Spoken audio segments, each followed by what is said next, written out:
80 anos. Ese é o tempo que tivo que pasar para que as familias de José Rodríguez Silvosa e Ramón Somoza Álvarez recuperasen os restos dos seus antepasados.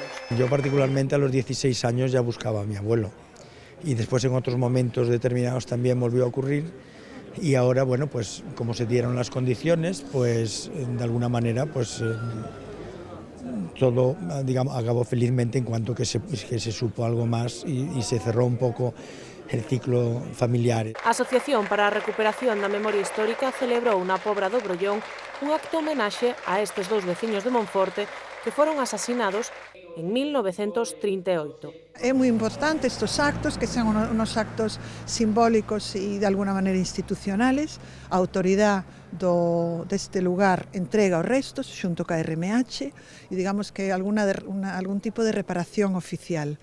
Entonces non é unha entrega sin calquera sitio, é unha entrega no Concello.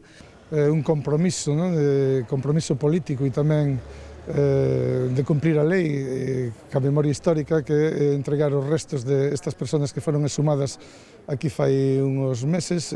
Vamos a convertir en unha homenaxe que vai se facer extensiva ao resto dos represaliados e asesinados desa etapa luctuosa da nosa historia. Isto, desde logo, ten que servir para facernos recapacitar e pechar un capítulo. Os familiares, apoiados por veciños e membros da Asociación pola Recuperación da Memoria Histórica, puideron pechar así unha porta e descansar.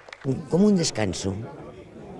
Mi marido quería recuperar los restos y, de verdad, es emocionante esto, no puedo hablar.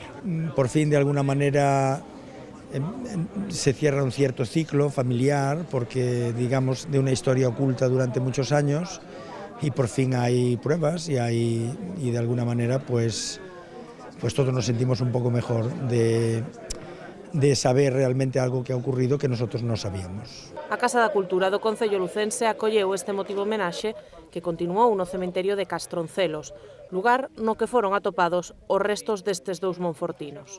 A memoria histórica debemos que recuperala. Esta persoa non pode quedar no olvido e hai que recuperar esa memoria para eles e para as súas familias, pois ao ser membros digamos, da Corporación Monfortina, nun caso e noutro veciño, lóxicamente éramos que máis estábamos interesados en recuperar estes corpos e entregarlle ás súas familias. As familias de Silvosa e Somoza xa teñen respostas, pero hai quen aínda segue a buscar os seus familiares.